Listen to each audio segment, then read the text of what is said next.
네, 반갑습니다. 안녕하십니까? 제가 대학은 잘 모르는데 남기석 회장님이 2주 전에 전화 주셔서 꼭 와야 된다고 해서 왔는데 이렇게 규모가 큰 줄도 모르고 좀 당황스럽습니다. 잘 부탁드립니다. 제가 요즘 전국으로 다니다 보니까 컨디션 관리를 좀 잘 못해서 어제 링거까지 맞았는데 목소리가 정상적이지 않습니다. 얼마나 잘 전달이 될지 좀 걱정이 되기도 하는데 하여튼 잘 봐주시기를 바랍니다.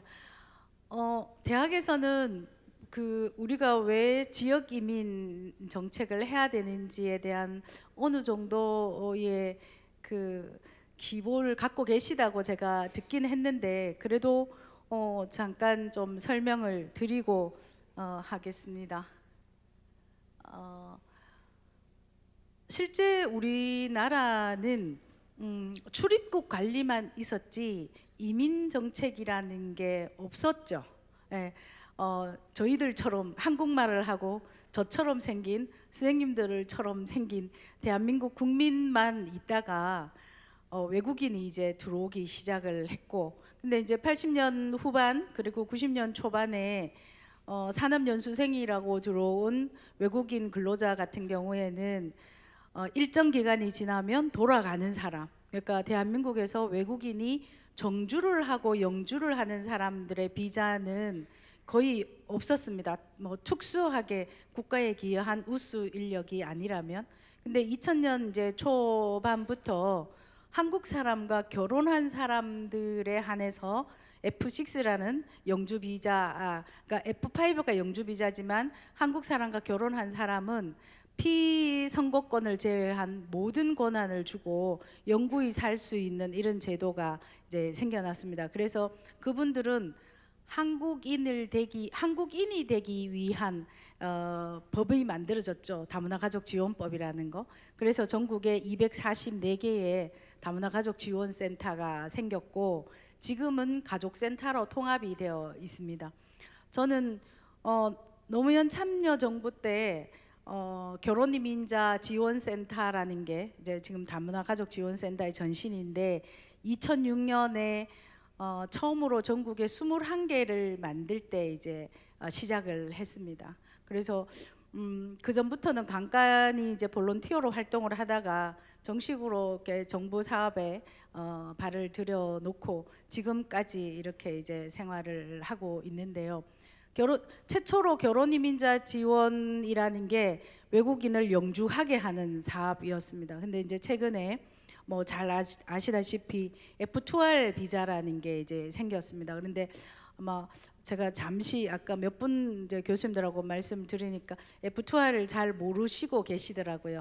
그래서 오늘 이제 짧은 시간이지만 경상북도가 전국에서는 가장 선도적으로 이 일을 하고 있는데 그 이유는 경상북도가 인구 감소가 가장 빠르게 되는 지역이기도 합니다. 그래서 요즘에는 이제 각 부처에서 저도 지금 작년 올해 국민통합위원회에서 외국인 정책을 이제 새롭게 이제 틀을 바꾸는 이제 그 사업을 매주 화요일 이제 서울 올라가서 일을 하고 있는데 이게 잘 아시지만 참 부처 간의 벽을 뚫기가 힘들어서 현실적으로 적용하기가 대단히 어렵습니다. 그래서 저는 원래 목표는 근거법을 하나 만드는 게 제 목표인데 거의 어느 정도 이렇게 가닥이 잡혀가고 있기는 하고 있습니다. 근데 이런 찰나에 대학에서 대단히 이제 여러 가지 이제 뭐 학령기 인구가 연간 뭐 제가 알기로 10% 이상씩 줄어드는 상황에서 다 같이 이제 어려움을 이제 뭐 일선 제조업 현장에는 생산 인구 부족이고 학교에는 학령 인구 부족이고 여러 가지 이제 우리 사회가 그동안 경험하지 못했던 일들이 이제 발생을 하고 있는 것 같습니다. 근데 이게 비단 우리나라만 있는 것이 아니고 제가 뭐 유럽, 아시아, 지구 전체를 얘기하기보다는 아시아 중심으로 본다면 그동안 아시아 지역에서 생산 인구 유입을 하는 나라는 대만, 일본, 한국이었습니다. 그런데 저희가 결혼 이민자 지원을 할 때 국민 만들기라고 대단히 비판을 많이 받았지만 한편으로는 외국인에 대해서 대단히 동등한 입장으로 정책들을 많이 썼기 때문에 먼저 했던 일본이나 대만보다가는 일정 부분 대단히 앞섰던 부분이 많습니다. 그런데 최근에 일본이 이제 강력하게 이 정책을 바꿨고 옛날 일본에는 지방 정부에서 공생 정책으로 썼다면 이제는 이제 중앙 정부가 직접 개입을 하면서 오히려 한국보다가는 일본 쪽으로 더 선호하는 이런 문제들이 있습니다. 근데 단 우리가 지금 좀 유리한 것 중에 하나는 일본보다 우리가 기초 그 최저임금이 높기 때문에 오히려 이제 선호하는 노동이민으로 선호하는 건 아직도 대한민국인데 정책적으로는 아직 우리가 좀 더 고민을 많이 해봐야 된다. 그리고 재작년부터는 중국에서도 이제 인구가 급격하게 감소가 되고 있어서 중국의 북경이나 상해 중심으로 우수 인재 유입하는 데는 엄청난 재원을 이렇게 두고 투자하는, 그래서 아시아 동북아시아에서 유입하는 나라 중에 과연 한국이 안전할까, 이대로 이렇게 K 한류만 믿고 가도 될까, 이런 이제 의문점도 가지고 있습니다. 뭐 이렇게 일본은 19년에 이렇게 출입국 재료관리청이라는 게 생겼고, 중국에서도 인구가 가장 많다고 하는 중국에서도 18년에 국가이민관리국이 생기고, 그리고 2015년에 새로 개편한 대만도. 근데 대만은 뭐 저희하고는 아직까지 경쟁하기가 좀 그렇지만 어쨌든 이런 상황에 저희가 놓여져 있습니다. 그래서 고령화 그리고 인구 구조 변화를 겪으면서 저희가 그동안에 해왔던 정책은 단순히 그냥 원래 비자 종류로 가지고 왔던 사람이 그 비자가 종료가 되면 그대로 이제 자신의 국가로 돌아가야 되는 상황이지만, 현재 이제 2022년 10월부터 법무부에서 지역 특화 체류 비자라는 획기적인 비자가 나왔습니다. 이 비자는 인구 감소 지역에 거주를 하면서 영구히 살 수 있는 비자입니다. 근데 제가 결론부터 말씀을 좀 드리자면, 이 비자는 4년제 이상의 학부 석박사보다가는 전문대학이 훨씬 더 유리하다. 이게 제가 요즘 작년부터 올해까지 취업 박람회를, 어제도 제가 문경 가서 취업 박람회를 하고 왔는데, 석박을 한 친구들이 인구 감소 지역에서 일자리가 없어요. 그래서 내가 내일 아마 이제 쌤들 만나면 이 이야기를 좀 더 강조하면 좋겠다. 그러니까 결국은 전문학사 이상이 지역에서 이렇게 영주하고 살 수 있는 이런 이제 좋은 기회가 왔다. 그러면 이제 지역에서 전문학교에서는 어떻게 계획을 해야 되는지, 이건 제가 이제 학교 구조도 전혀 모르고 학교 상황을 잘 모르는 입장에서 그냥 러프하게 그냥 질문을 한번 던져보는 걸로 제가 대신 하겠습니다. 뭐 잘 아시죠? 뭐 이렇습니다. 근데 경상북도를 제가 보면, 경상북도에는 19년에 266만, 그러니까 저는 참고로 제가 우리 친정 모친이 아마 70년대 초반에 마을에서 부녀회장을 하실 때는 아이를 많이 낳지 말라는 산하 제한 부녀회장 하셨을 때, 그래서 콘돔을 집에서 막 나눠줬어요. 근데 저는 어릴 때 그 콘돔이 풍선인 줄 알고 불고 다녔던, 근데 그 한 30-40년 지나고 나서 저는 이제 인구 감소해서 외국인을 유입하는 최선방에 서 있는 이런 격세지감을 가지고 있습니다. 특히 이제 경북 같은 경우에는 평균적으로 울릉도 군민이 9,000명인데 해마다 9,000명 정도가 줄고 있습니다. 그런데 생산 인구는 이 소위 말하는 19세에서 39세인 청년 인구에 주는 비율은 그보다가 훨씬 더 높습니다. 이만큼 저도 이제 경북에서 태어나서 경북에서 이제 지금까지 살고 있지만, 이 구분 소나무는 지역을 지키고 제목이 될 나무들은 서울로. 그래서 오히려 누가 잘 살았는지는 끝을 봐야지 알겠지만, 하여튼 이제 그래서 누구보다도 지역에 대한 그 애향심은 높다고 이제 생각을 하고 있습니다. 뭐 이런 거는 굳이 제가 설명을 드리지 않아도 되고요. 네, 결국은 이제까지 중앙정부도 출입국 정책은 있었지만 이민 정책이 없었다. 그런데 갑자기 지역 이민 정책으로 이제 넘어온 겁니다. 그 이유들이 결국은 지역에서 이제 더 이상 우리는 이러다간 정말 소멸하겠다. 어떻게 하면 좋을 것인지 가장 급한 사람들이 먼저 이제 우물을 파기 시작한 거죠. 그래서 수도권을 제외한 나머지 광역지자체에서는 외국인에 대한 정책도 없었고 전담 부서도 없었고 실태조사조차 한 번도 한 적이 거의 없었습니다. 그런데 작년에 경북, 충북, 충남, 올해 전남 뭐 이런 순으로 이제 외국인의 실태를 정식으로 조사하기 시작했습니다. 그전에는 중앙정부가 한 것 중에서 저희가 이제 유추했었거든요.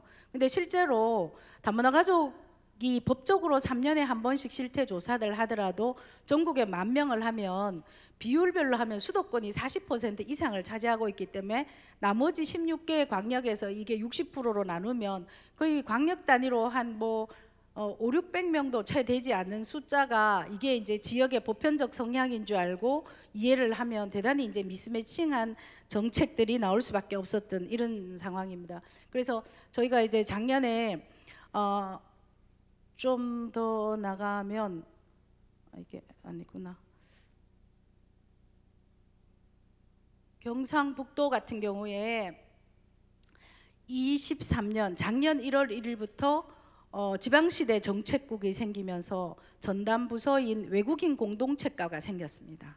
그러니까 그동안에 외국인이라면 결혼이민자 중심이었기 때문에 지원과 다문화 팀, 다문화 정책팀 이런 식으로 해서 항상 세금을 주는 쪽으로 이렇게 정책을 했다면 이제는 외국인 공동체과는 이제는 외국인도 지역 주민으로 받겠다. 그리고 평등하게 공동체를 형성하겠다라고 해서 전담 부서 이름 자체가 이제는 새로운 이제 정책 트렌드가 바뀌었다라고 이제 볼 수 있습니다. 그래서 저희 경북을 보고 작년에 이제 광주가 외국인 주민과가 생겼고요. 그동안에 외국인은 주민이라고는 얘기를 잘 안 했죠, 그죠? 그리고 전라남도가 올해 1월 달에 이민 정책과가 생겼습니다. 아마 오늘 전라남도에서 오신 학교에서는 이 이민 정책과의 과장님이 정말 열심히 하시거든요. 경북에 몇 번이나 오셔서 경북 걸 벤치마킹하고 가셨는데 아마 전남도랑 좀 새롭게 일을 하시면 좋을 것 같습니다. 참고로 저희는 외국인 지방시대 정책국 안에 교육과에서 라이즈 산업이나 이런 것들을 다 같이 이렇게 지방시대 정책국 안에서 하기 때문에 외국인 공동체와 대학과 이렇게 같이 이제 연계하기도 합니다. 경북 같은 경우에는. 그래서 이제는 외국인 주민이 안정적으로 정착하고 건전한 주민 성장 형성의 환경을 조성한다. 이래서 다름이 아닌 하나를 지향할 시점이다라고 이제 저희가 경북 정책을 하고 있는데 실제로 다름이 아닌 하나인지는 좀 의문이 많습니다. 어제 지금 2달째 지역에서 취업 박람회를 하고 있는데 아마 지역 대학에는 아프리카 유학생들이 꽤 많아요. 그래서 아프리카에 석사 박사를 한 친구들을 지역에다가 기업에 이렇게 면접을 보게 하면 아직은 잘 안 되더라고요. 그래서 제가 어제는 그 가나의 그 어떤 모대학의 행정학과 박사를 한 친구가 어제는 막 울먹울먹하면서 나 그냥 정말 경북에 살고 싶은데 왜 나를 안 받아주냐고, 내가 학력이 너무 높아서 그런 거냐고, 그러면 제 이력서에 그냥 학사만 쓰면 안 되겠냐고. 그래서 그렇게 쓰면 나중에 이제 혹시 그 사실이 알려지면 불이익이 당하니 있는 그대로 좀 더 지켜보라고 해서 제가 어제 문경시의 일자리 과장님하고 우리 도청의 과장님한테 이분 책임지고 좀 어떻게 좀 해보라고 얘기를 했는데, 오전에 제가 여기 오는 도중에 도청에서 그분 연락처 달라고 어떻게 한번 해보겠다고 이제 얘기를 하는데, 아마 아직 우리나라가 이렇게 생산 인구가 부족하다, 학교에 학생들이 부족하다라고 하지만 지역 주민으로 남기에는 피부색이나 언어나 이런 것들을 특히 지역에서는 더 심각한 것 같아요. 근데 그 친구는 프랑스어도 정말 잘하고 한국어도 잘하고 영어도 잘하는데 지역에 정주하기에 그 걸림돌이 아직, 그리고 또 부부가 같은 아프리카 가나 사람이더라고요.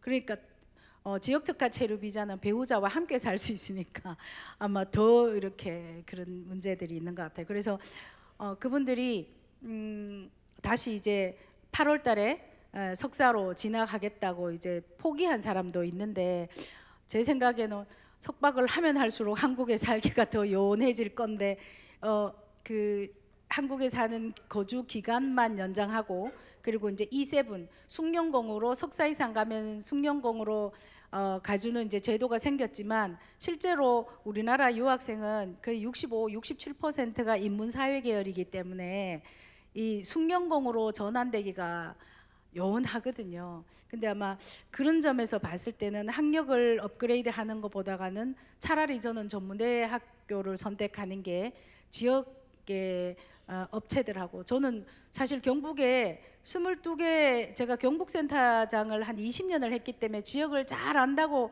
생각을 했는데, 이번에 이제 이쪽으로 오고 나서 15개 인구 감소 지역에 제조업 구조가 그렇게 열악한지를 제가 처음 알았어요. 그러니까 GA나-GC 70%를 맞출 수 있는 기업이 진짜 손꼽을 수가 없는 상황이더라고요. 그래서 하여튼 여러 가지 이제 현실적으로 문제가 있기는 합니다. 이제 뭐 이런 상황에서 저희가 새로운 이제 경상북도의 외국인 정책은 결국은 그동안은 원래 E9 비자가 저는 참 그러니까 현장에 있는 전문가로서 답답하게 생각하는 것 중에 하나가 정말 제대로 된 실태 조사를 하지 않았다는 거예요. 근데 이제 이번에 통합위원회에서도 작년에도 그렇고 올해도 그렇고 이제 각 부처에서 실국장님을 모셔놓고 이렇게 부처의 상황을 이렇게 들어보면, 작년보다 올해가 더 심각한 문제가 뭐냐 하면, 모든 부처의 생산 인력의 문제 해결을 외국인으로 하겠다라고 대답을 하셔요, 모두가. 그런데 실제로 그러면 이 근거는 어디서 나왔느냐, 이거 녹음하시는 거죠. 요즘 말 조심해야 되는데 제가 지난 5월 달에 다문화 정책으로 훈장도 받은 사람이기 때문에 말을 조심해야 돼요. 하여튼 그런데 이제 어쨌든 저는 참 깝깝하게 생각하는 것 중에 하나가 뭐냐 하면 대단히 이렇게 표피적인 문제 해결을 하려고 한다는 게 이제 제가 이제 현장에서 느꼈던 문제입니다. 원래 E9 비자를 16만 5천 명을 했어요. 외국인 인력으로 단순 인력으로 확보하겠다고. 근데 제가 노동부에도 이번에 전 차관님하고 제가 한 달 전에 이 간담회 할 때 제가 그 이야기 했어요. 도대체 16만 5천 명은 어디서 나왔습니까? 대답을 잘 못 하시더라고요. 근데 평균적으로 5, 6만을 하다가 갑자기 16만 5천 명을 누렸는데, 제가 알기로는 지금 10%도 잘 못 채웠어요. 그다음에 이제 E7 숙련공도 작년에 뭐 보통 1,000명, 2,000명 하다가 6만 5천 명으로 늘렸습니다. 근데 구미를 기준으로 하면 구미, 김천을 합쳐서 1분기에 작년 연말까지 해서 한 사람들이 E7포를 전환한 사람이 8명밖에 없어요. 그리고 E9 비자는 64명이에요.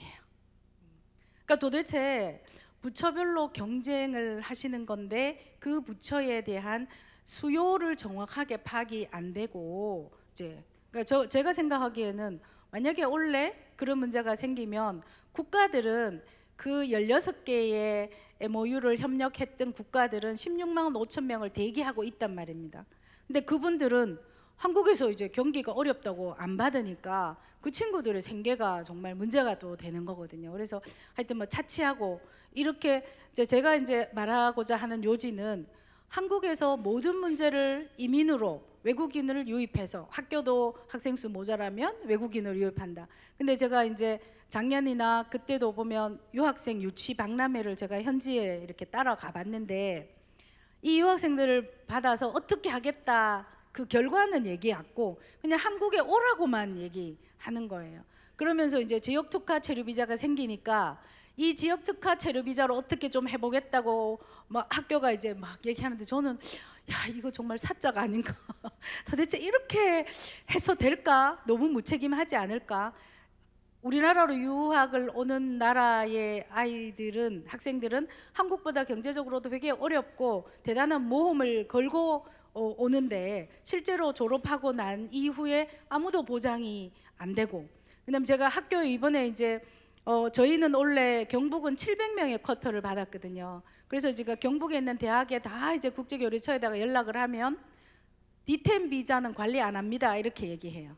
그러니까 D2까지만 관리하다가 취업을 할 수 있는 사람은 D10인데 D10을 관리 안 하니까 저희가 받을 길이 없는 이런 이제 상황이죠. 그런데 그렇게 됐을 때 나중에 이제 지금은 한국이지만 몇 년 이후에도 과연 이렇게 한국행으로 오는 유학생들이 지금처럼 있을까?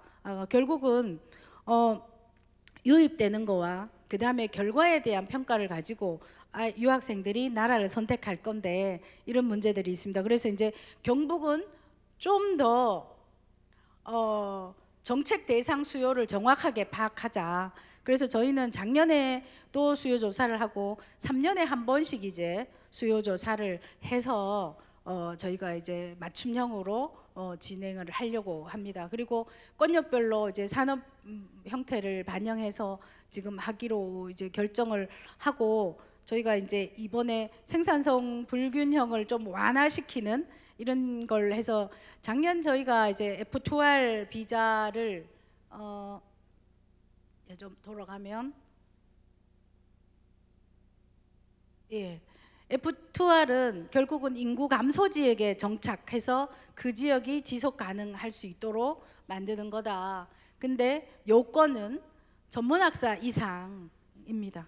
그런데 작년에도요 270명 저희가 시범 사업으로 받았거든요. 근데 그 270명이 전문학사는 거의 없었어요.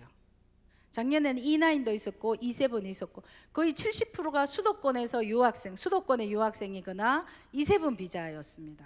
그런데 원래 이제 이 사업을 해본 기업주들을 제가 만나보면 E9의 단순 비자보다가는 지역 특화 체류 비자가 훨씬 더 좋다, 만족도가 대단히 높아요. 그 이유는 E7, 이 F2R 비자들은 D4, 그러니까 어학연수생으로 와서 학부 졸업하고 D10을 하면 한국에서 6년에서 7년 정도를 살았던 사람, 그리고 토픽 3급 이상, 그 다음에 사회통합 3급 이상 이수자이기 때문에 E9의 노동자보다는 훨씬 더 소통하기가 쉽다. 그리고 내국인 근로자하고도 대단히 친화적이다. 한국에서 생활을 해봤기 때문에.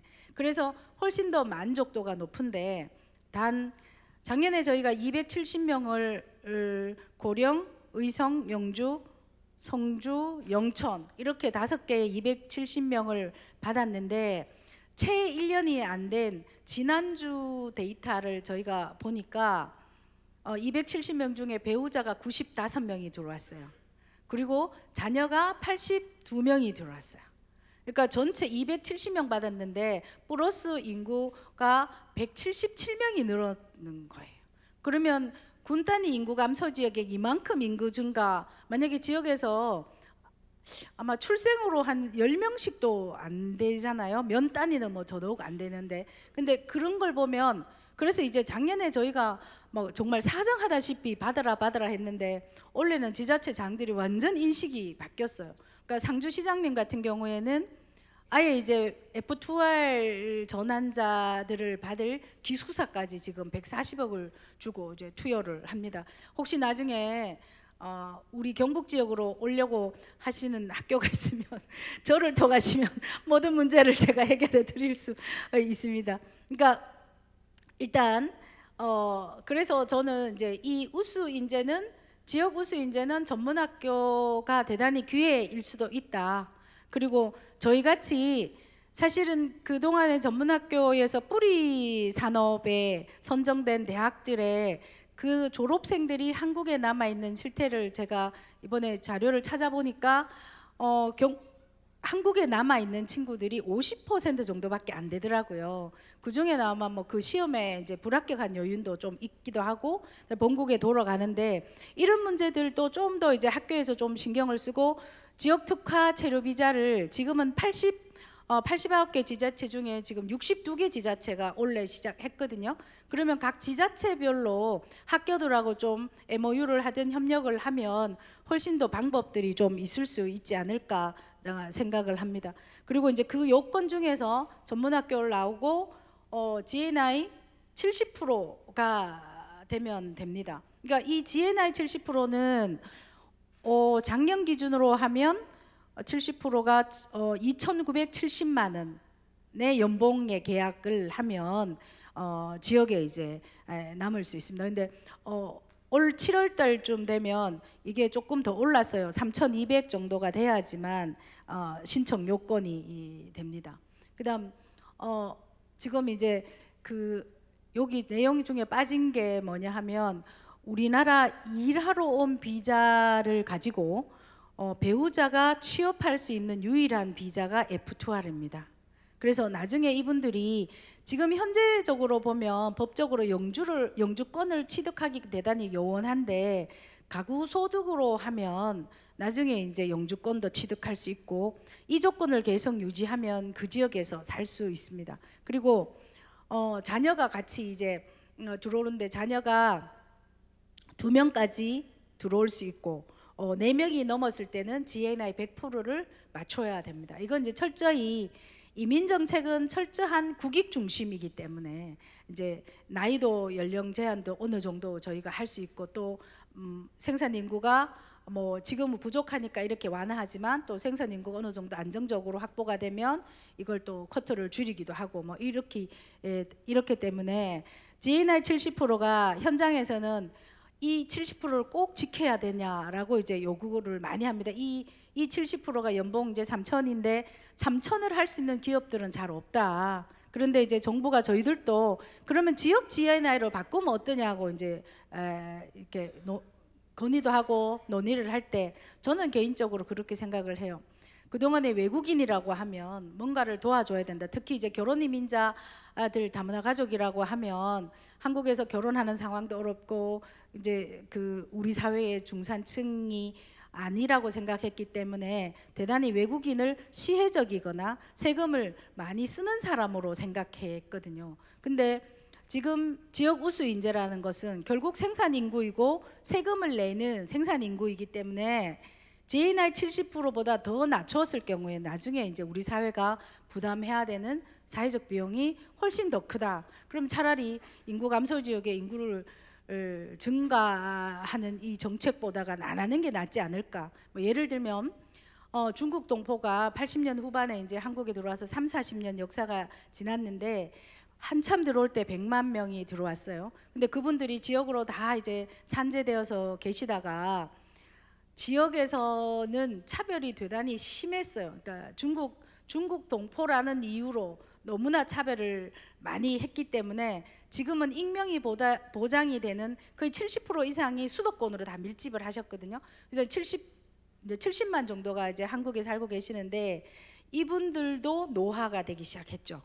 그래서 작년 서울의 실태조사에서 중국 동포의 약 23%가 우리나라 기초수급을 받고 있는 거죠. 그래서 외국인 정책이 무조건 하면 능사가 아니다. 그래서 이제 정말 지역의 실태조사를 충분히 하고 그 지역에서 어느 정도의 수요와 공급을 맞춰서 하는 게 저희는 또 새로운 해법이 될 수 있을 거다. 그래서 지금 지자체가 모 지자체 같은 경우는 도지사께서 당신 임기 내에 10만을 확보하겠다. 근데 그 대단히 위험할 수도 있거든요. 그래서 저는 항상 이제 그 문제를 강조를 하고 다닙니다. 이제 어쨌든 지역 특화 체류 비자가 2년 차가 됐습니다. 원래. 그래서 전국에서 올해는 작년에는 시범 사업에 1,500명, 올해는 3,200명입니다. 그래서 이제 전북이 704명으로 가장 많고 경북이 700명인데 실제 지금 2년 차가 딱 들어왔는데 문제가 생겼어요. GNI 70%를 못 맞추는 거예요, 기업에서. 작년에는 어쨌든 간에 200명 이렇게 할 때는 다 맞췄는데 숫자가 확 늘고 나니까 그 다음에 또 하나의 문제가 뭐냐 하면 대학생들 눈높이가 너무 많이 높아졌다는 거죠. 옛날에 E9으로 들어왔을 때는 무조건 한국에 살고 싶고 시간을 뭐 12시간, 15시간을 일을 해도 하겠다라고 하는데, 이제 한국에서 4, 5년을 유학 생활을 해봤던 친구들은 한국의 K 문화와 이 좋은 문화를 나도 누려봐야 되겠다. 그래서 돈을 모으는 것보다는 그냥 한국 사람처럼 살고 싶다 하는 거죠. 그래서 이 친구들도 서울을 가고 싶어 하고 지역에서 안 있으려고 하는 거예요. 그러니까 올해도 연초에 제가 4월 달에 저희가 예비 교육을 200명을 했는데 거의 한 60%가 서울에서 온 거예요. 그래서 아니 왜 이쪽으로 내려왔냐 이러니까, 서울에 4년 동안 학교 다닐 때 서울에서 제가 직장을 다녀보려고 아무리 구해봐도 외국인이라서 안 된대요. 그런데 지역에 오면 상대적으로 저는 편하다고, 그래서 저 신청했다고 얘기하는데, 경북에 있는 학교는 신청을 안 하는 거예요. 그래서 제가 왜 경북에 있는 우리 동네에서 공부했고 우리 지역에 살면 훨씬 좋을 건데 왜 안 하냐고 물으니까, 그래도 한국 왔는데 서울에서 한 번은 살아봐야죠. D10 비자로 2년까지는 내가 한번 버텨볼게요. 그래서 그게 아니라고, 그러다가 기회 놓친다고 제가 오히려 사정을 해도 별로. 그러면서 이제 저희가 4월 달에 200명 교육해서 비자, 지역특가체로 비자 받은 사람이 96명이에요. 그러니까 50%를 채 못한 거예요. 그래서 이걸 이제 원인을 분석했더니 오히려 이제 지역대학에 있는 친구들은 신청을 하지 않고 교육만 한번 들어보고, 그리고 제가 이제 일일이 다 전화해봐라, 이거 이렇게 해서 되겠냐고 이제 전화하니까, 석사를 가면 숙련 2세분 받기가 쉽다 해서 8월 달에 석사 갈 거예요, 이렇게 이제 얘기해.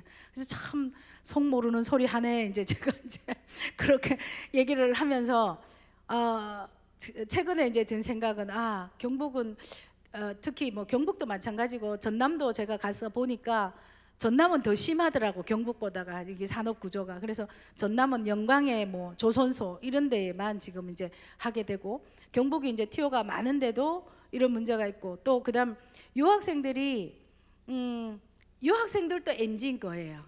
그래서 제가 이제 상주시에 그 과장님한테 쫄라서, 과장님 상주에서 취업 박람회를 합시다. 기업도 몇 개 이제 같이 제가 이걸 기획한 이유 중에 하나는 행정사나 브로커들이 너무 깊게 개입해서 비용이 300에서 700까지 받아요, F2R 전환하는데. 그래서 학교에 가시면 직접 정말 이 서류 정말 간단하거든요. 정 안 되면 저희 센터에 보내셔도 되는데, 학교에서 해줄 수 있는 건 졸업장하고 몇 개만, 이 서류가 맞나 안 맞나만 봐주셔도 되는데, 이걸 안 봐주시니까 행정사한테 가서 그렇게 많은 돈을 받고 이제 해서, 이걸 하지 않으려고 이제 전국에서 처음으로 K드림 외국인 센터는 경북에서 만들어졌고, 그걸 이제 제가 이걸 주도적으로 하고 있는데, 어쨌든 외국에서 이렇게 어렵게 한국에 와서 살려고 하고 한국에 정주하려고 할 때 초기 비용을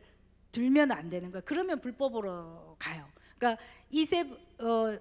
E9의 비자나 유학생들도 들어올 때 브로커를 통해서 돈을 많이 주고 들어오니까 학교의 학업에 집중하지 않고 돈을 벌러 이제 이탈하는 문제도 생기고, 노동자들도 10원이라도 더 주는 데 가서 하고, 그러다 보니까 우리나라 지금 현장에 160만 명 외국인 노동자 중에 42만 명이 불법 노동을 하고 있는 이상한 형태의 그 모습을 보이고 있어서, 저희는 최소한 지역 특화 비자만은 이렇게 하면 안 되겠다 해서 이제 K드림 외국인 지원센터를 생겼고, 저희 센터의 홈페이지에 외국 유학생이 구인하는 구인란을 줬고, 구직하는 난이 있고, 그 다음에 기업에서 구인하는 난이 있습니다. 그래서 그걸 이제 매칭을 하는데, 실제로 기업에도 아직 정보가 잘 전달이 안 됐기 때문에 기업에서는 별로 없고, 구직하는 외국인 유학생들은 저희가 지금 몇백 명이 이제 대기를 하고 있는 상황입니다. 그래서 이제 상주에 이제 학생들한테도 직접 회사를 볼 기회를 좀 줬으면 좋겠다 해서 이제 상주, 안동, 문경 지금 계속 순회를 하고 있거든요. 그런데 상주에 그 올품, 그러니까 하림 닭공장, 그다음에 동화 오츠크 바카스 생산하는 이런 대기업은 원래 외국인 노동자를 고용할 수가 없거든요. 근데 인구 감소 지역에 소재를 하는 사업장은 가능해요. 그래서 이제 그 회사를 열어서 이제 들어갔는데 제가 정말 놀란 건 경북에 있는 회사 중에 가장 자동화가 잘 됐고 위생적이고 깔끔한데 유학생들이 하림 닭 공장에 닭이 이렇게 딱 매달려가 있으니까 안 갈 거라고 아무도 안 할 거라고. 근데 이 회사 정말 좋은 회사라고, 이거 대기업이라고 아무리 얘기해도 친구들이 말을 안 듣는 거예요. 근데 그 다음 주에 이제 안동에 가서 안동 닭발 공장에 가서 보여주고 나니까 그 다음 하림 닭 공장에 가서 이제 그래서 저는 학교에서 수업할 때 방학이나 계절에 이렇게 지역에 왜 그 대학 안에서도 산단하고 연계된 가족 기업들이 있잖아요. 그런 기업을 좀 수시로 좀 우리 유학생들이 좀 투어를 해서 좀 익숙하게 해주면, 그러니까 이 친구들이 아직도 한국에 살면 텔레비전에 나오는 그런 대기업에 다닐 수 있다고 생각을 하는 것 같아요. 근데 우리나라 국내 일자리와 충돌되면 안 되잖아요. 그러니까 이 친구들이 갈 수 있는 건 대단히 제한적인데 그 제한적인 걸 좀 익숙해 줄 수 있는, 학교 다닐 때 그 기회를 줬어야지 그런 기회가 전혀 주지 않는 상태에서 제가 완전히 요즘 브로커 같이 지금 하고 있거든요.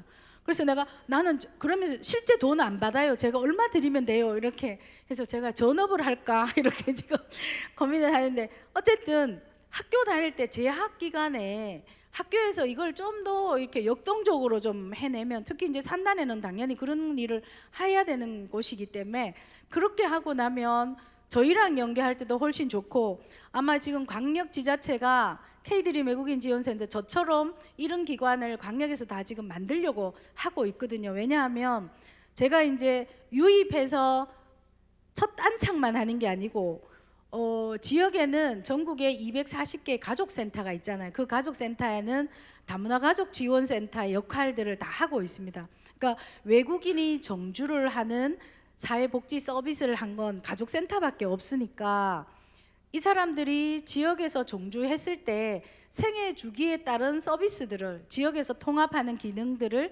가족센터가 다 하게 되어 있어요. 그래서 경북 같은 경우에는 제가 이제 컨트롤을 하지만 나머지 지역에서 안착하는 순간은 지역센터에 경북에서 100% 예산으로 8천에서 7천까지 하는 그 예산으로 인력 전담 인력이 한 사람 있으면서 희망이염이라는 전담자가 있어요. 그분들은 이 사람들의 사후 관리나 또 사례 관리, 실태 조사, 가족이 들어왔을 때 배우자에 대한 문화 교육, 한국어 교육, 아이들 학교 갔을 때 알림장 번역, 이런 것까지 저희가 다 하고 있거든요. 그러니까 저희 센터는 결혼 이민자가 글로벌 레이디로 아카데미를 한 6년 동안 제가 이제 대학 산단하고 해서 이제 경북 지역에는 되게 열려 있는 대학들이 많이 있습니다. 그래서 그 대학, 그다음에 영남, 이제 남기석 단장님이 회장님이시라 하던 영남이공대랑은 저희가 결혼 이민자 이중언어 강사를 양성해서 이분들이 올드커머의 역량들을 뉴커머의 정착에, 조기 정착에 지원할 수 있도록 K드림 헬퍼단을 만들어 놨어요. 그래서 8개국 언어로 수시로 저희가 이제 카카오 채널로 본국의 언어를 가지고 얘기할 때는 그 부분에 대해서도 저희가 이제 연계를 하는 이런 이제 상황으로 연계를 하고 있습니다. 그래서 쭉 보면 저희가 결국은 이제 동포는 따로 빼고 저희가 하는 역할들은 제가 쭉 이렇게 설명을 드렸는데요. 대학에서 인문사회계열, 그러니까 제조업에 들어갔을 때는 과가 별로 뭐 상관이 있는 게 아니잖아요. 그래서 전문대학에서 만약에 지역의 산업들하고, 이번에 이제 경북 같은 경우에는 라이즈 산업으로 해서 저는 좀 아쉬운 게 이제 경북 지역에서 4년제 대학과 지자체가 MOU를 해서 사업들을 지금 많이 하고 있더라고요. 그리고 저희는 이제 라이즈 사업에 뭐 그 지원단까지 이제 도청 안에 사무실을 설립해서 갖고 있는데, 저는 속으로 저 4년제가 40명씩 그 군단위에 어떻게 나중에 안착시킬 건가 의문을, 뭐 예를 들어서 모 대학이 울릉도에 관광산업으로 통역 가이드를 보내겠다 이러면 울릉도 9,000명밖에 없고 겨울 4개월은 그 중에서 한 30%가 포항 가서 살고 있는데 40명을 갖고 가서 해마다 40명을 어떻게 하게 할지, 뭐 봉화에 산림바이오로 하는데 과연 봉화에서 40명을 석박을 나와서 대기업 수준으로 월급을 어떻게 줄지 저는 사실 되게 의문이 많이 있거든요. 그런 틈새를 전문대학에 좀 들어가시면, 그래서 지역특화 체류 비자는 맞벌이를 할 수 있어요. 그리고 배우자는 직업에 대한 제한이 없어요. 그러니까 외국인이 직업에 대한, 업종에 대한 제한이 있는데, 지역특화 체류 비자는 지역 주민의 모든 전반에 다 들어가서 일을 할 수 있거든요. 그래서 이런 틈새를 좀 잘 활용을 하시면 오히려 대단히 이제 이 위기가 아닌 기회가 올 수 있다. 그리고 4년은 되게 길잖아요. 근데 2년을 하고 뭐 이제 그 D2의 연수, 한국어 연수 뭐 6개월에서 1년 하면 3년 정도만 되면 우리 지역으로 안착할 수 있으니까 이런 부분들을 좀 더 고민을 해주시면 어떨까 생각을 합니다. 그리고 GNI 70%는 저희가 법무부에 계속 지금 건의를 많이 해서 원래 또 하나의 답을 하나 받은 게, 그러면 꼭 한 사업장에서 70%를 다 하지 않아도 된다.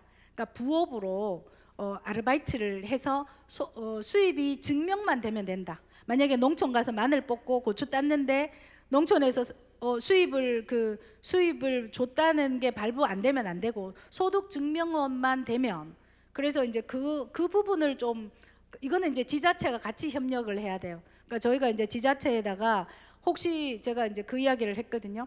공공기관에 만약에 뭐 주말에 뭐 청송 같으면 청송의 중앙산 공영 주차장에 주차 요원으로도 좀 활용을 하든지, 아니면 계절 노동으로 활용을 해서 그걸 수입 증명을 해주면 되지 않겠냐. 이제 그렇게 해서 이제 그 부분도 지금 저희가 고민을 좀 더 할 거고, 한 번 종주했는 F2R을 탈락시키면 국가적으로도 손해이거든요. 그래서 아마 법무부가 이제 저희랑 거의 뭐 매달 한 번씩 정도는 이 사안을 계속 논의를 하고 있기 때문에 조금씩 더 완화되는 부분들이 이제 있을 거라고 저는 생각을 합니다. 그래서 저희가 지금 지역특화 체류 비자 K드림 센터에서는 경북은 중간 브로커 개입을 하지 않기 위해서 저희가 의무적으로 지역특화 참여자를 저희한테 구직 등록을 하고 이분들을 다 교육을 해서 이수증을 받아야지만 지역으로 이제 갈 수 있습니다. 그러면 저희 센터는 이분들의 데이터를 다 갖고 있게 되는 거죠. 그래서 이제 이분들의 나중에 추후 추적도 할 수 있습니다. 그래서 작년 같은 경우에도 270명 전수를 다 실태 조사를 했고요. 그걸 이제 결과를 내고, 그리고 앞으로 저희가 이제 경북은 이 사업에, 이 F2R에 10년 종적 연구를 한다고 저희가 이제 계속 실태 조사를 예산을 가지고 있고, 그래서 뭐 해마다 100%는 못하지만 연차별로 1년차를 30%, 2년차 뭐 50% 이런 식으로 해서 우리 지역에서 살 때 어떻게 하면 좀 더 이제 정말 안정적으로 정착하고 이분들이 자녀까지도 2세, 3세까지도 우리 지역에서 영주하면서 지역 주민으로 함께 살아갈 수 있을까에 대한 것들을 적극적으로 저희가 이제 하고 있습니다. 그래서 경상북도는 제가 요거를 보면, 요건 자료에 있으니까요. 경북은 원래 700명이 요런 이제 쿼터로 결정을 했습니다. 제가 끝부분 요거를 한번 보시면, 경북에 우리가 작년 실태 조사를 했을 때 정주의 가구 소득은 325만, 그러니까 326만 정도가 되고 비전문 혼자 사는 경우에는 250만입니다. 이렇게 해서 결국 가족 단위로 정주했을 때는 가구 소득이 70만 원이 더 높다. 결국 이건 지역 경제에서도, 그리고 실제 이분들이 송금하는 비율들은 훨씬 더 높고요. 가족 단위로 정주했을 때는 본국으로 송금하는 비율이 10%밖에 안 됩니다. 그러니까 우리가 왜 외국인 근로자들이 들어왔을 때 본국으로 송금하는 문제도 대단히 큰 국부가 유출된다고 이제 얘기를 하잖아요. 근데 가족 단위로 정주했을 때는 이런 이점들도 있습니다.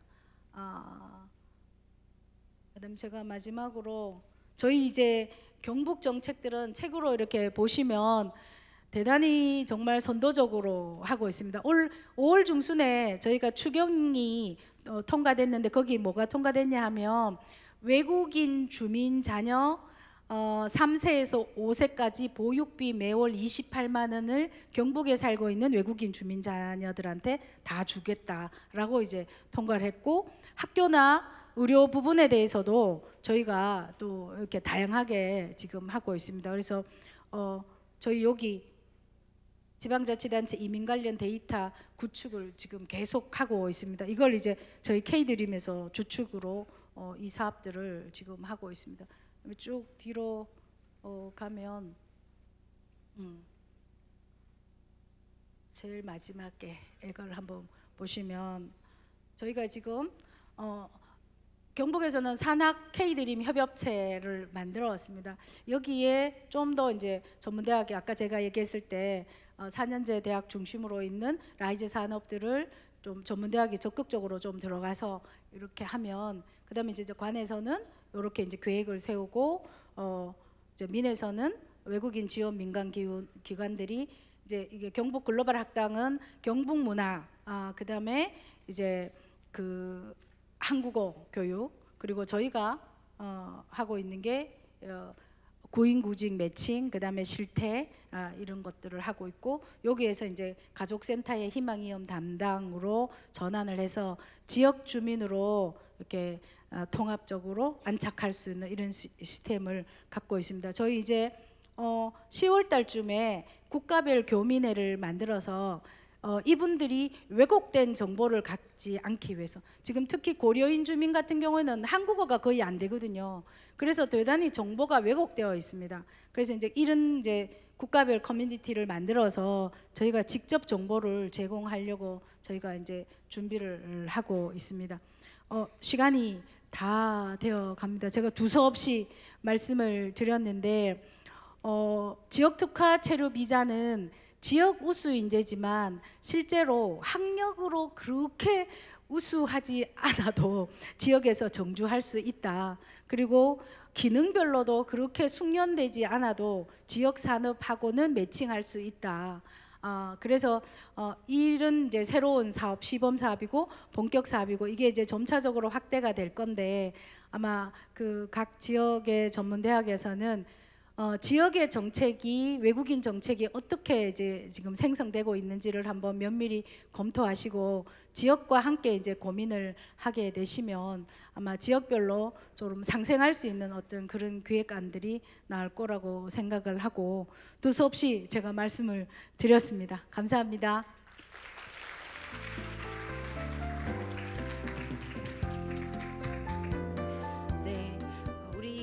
외국인 학생들과 함께하는 우리 지역사회 활성화를 위해서 지역의 전문대학들이 좀 고민해야 될 문제이기도 합니다.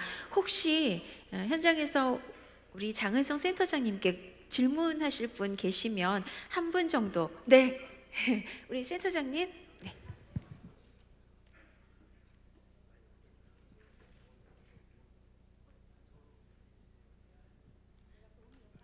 네, 감사합니다. 예, 저는 전문대학 교육협의회의 홍은선 선임연구원이라고 합니다. 그 센터장님 너무 이렇게 사례 바탕으로 해서 설명해 주셔가지고 또 이제 현장에서 좀 아쉬웠던 부분 많이 말씀해 주셨는데 되게 공감하면서 많이 들었습니다. 제가 올해 이 외국인 유학생 유치 관련된 문건이었던 것 같은데 출처는 정확하게 기억을 못하는데, 이제 지금 정부에서 검토하고 있는 부분이 전문대학을 졸업하면 자연스럽게 그냥 그 취업 비자를 발급해 주는 거를 고려를 하고 있는데, 그게 E9을 발급하는 부분을 고려한다라고까지는 제가 확인을 했습니다. 근데 그 부분에 대해서 전문대학 입장에서는 그냥 근로를 하기 위해서 들어오는 E9과 이 들어와서 나름 고등교육을 받은 이 분들을 동일하게 그냥 E9을 그렇게 발급되도록 하는 것은 좀 적절하지 않다. 그래서 이제 대학 입장에서는 E9을 고려하기보다는 E7 정도는 고려가 되어야 되는 것이 아니냐라는 의견들이 많으신데, 근데 또 E7을 보면은 그거는 직종이 아예 딱 명시가 되어 있어서 실질적으로 그거를 받기에는 저희가 취업처나 이런 게 많이 제한이 있어서 그 부분은 좀 어려움이 있을 것 같고, 지금 그래서 가능한 거는 F2R을 대학을 졸업하면 바로 F2R이 발급되게끔 하는 그런 사업으로 이게 조금 더 개선이 되면 어떨까 하는 생각들을 좀 가지고 있습니다. 이 부분에 대해서는 어떻게 생각하실지 좀 궁금하고요. 그러니까 지금 현재 보면 F2R이 결국은 다 개인 단위에서 이거를 신청하게끔 되어 있는 거기 때문에 이렇게 좀 바로 연결되는 구조가 좀 아니어서 그 부분 좀 궁금해요. 학교에서 저희 센터로 하면 제가 바로 받을게요. 만약에 그렇게 하면 각 강력으로는 저희가 이제 좀 연계를 하고 있으니까 합격을 하면 저희가 바로 지금 사실 이 기업 찾는 게 더 급선무예요. 제가 요즘에는 지금 다음 주부터도 이제 봉화 뭐 사실 이렇게 보면 봉화, 영덕, 울산, 울진 뭐 이렇게 가면 우리가 말하는 GNI를 맞추기가 정말 힘들어서 이 부분에 대해서 이제 기업도 그러는데 유학생들이 제일 지금 중요한 것 중에 하나가 유학생들이 경북을 예를 들면 영천에만 가겠다 하는 거예요. 그러니까 대구랑 가까우니까.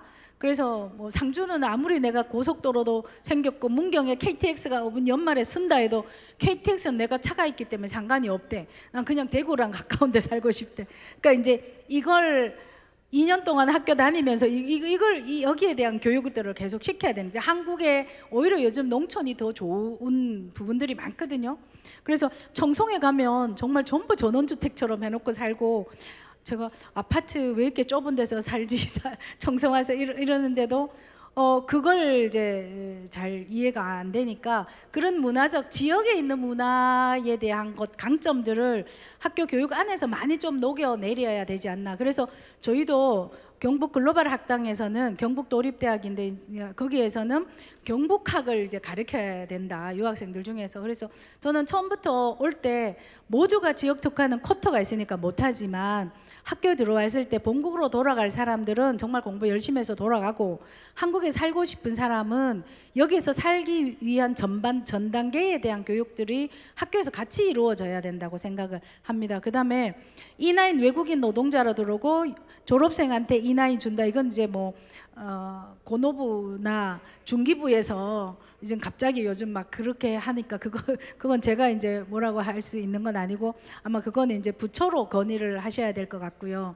지역 특화 체류 비자는 어쨌든 지역의 수도권으로 졸업해서 수도권으로 가려는 생각을 하지 말고 지역에서 이제 함께 살 수 있는, 그렇지만 그렇게 살아도 대한민국의 사회복지 서비스를 다 동등하게 받는다. 그리고 그렇게 딱 한 번 우리 주민으로 편입이 되는 순간 우리가 한국인이 갖고 있는 모든 서비스를 다 받을 수 있기 때문에 거기에 대한 강점, 그 다음에 지역의 산업에 대한 이해, 이런 것들이 좀 더 병행이 되면 훨씬 좀 효과적으로 이루어지지 않을까 생각을 합니다. 예. 아까 이제 발표 중에 이제 결국은 법무부랑 그런 관련된 논의를 좀 계속 한다고 말씀을 주셔서 저희가 결국은 아까도 말씀하셨지만 장기적으로 이 취업에 대한 어떤 질 관리가 잘 안 되면 언제까지 계속 이렇게 유입이 될 것인가에 대한 퀘스천을 말씀해 주셔서 그런 좀 선순환 고리가 될 수 있게, 그러니까 결국은 대학들에서도 질 좋은 취업처를 발굴은 많이 하겠지만 이게 저희만 발굴한다고 해서 끝나는 건 아닌 것 같거든요. 결국 지역에서 다 연결이 돼야 되는 부분이어서. 지금 실제로 보면 E9은 한국어 1급으로 들어오잖아요. 그리고 들어올 때 비용도 되게 많이 부담을 하거든요.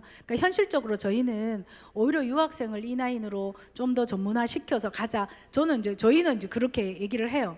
근데 아마 부처에서는 기본에 갖고 있던 그 기득권들을 포기하기가 참 쉽지가 않기 때문에 아마 E9에 대한 수요가 이제 이런 식으로 되면 E9을 점점 줄여야 되지 않을까. 그거는 이제 학교 영역에서 많이 건의하시면, 예. 그러니까 저희도 현장에서 한국말 잘하고 한국 사회를 이해가 높은 사람이랑 살아야 되는 거지 않겠습니까? 근데 단 정주를 한다는 게 무작정 무한으로 할 수는 없다. 그러니까 단순히 단기 순환으로 필요한 부분은 단기 순환을 해야지. 우리 또 경제에 대한 문제들이 있잖아요. 지금 만약에 뭐 구미 같은 경우에도 대기업에서도 왜 2분기, 3분기에 물량이 집중적으로 들어오는 부분이 있어요. 그럴 때는 C3로 초단기 비자로 와서 일하는 기술 연수로 들어오는 그런 부분도 있거든요. 그래서 그걸 뭐 모두가 정주한다, 모두가 뭐 4년 10개월이다 이렇게 얘기는 할 수 없고, 한국 사회가 노동시장에 대한 수요가 면밀히 만들어지면 거기에 이제 정말 적재적소하게 하는, 그거는 이제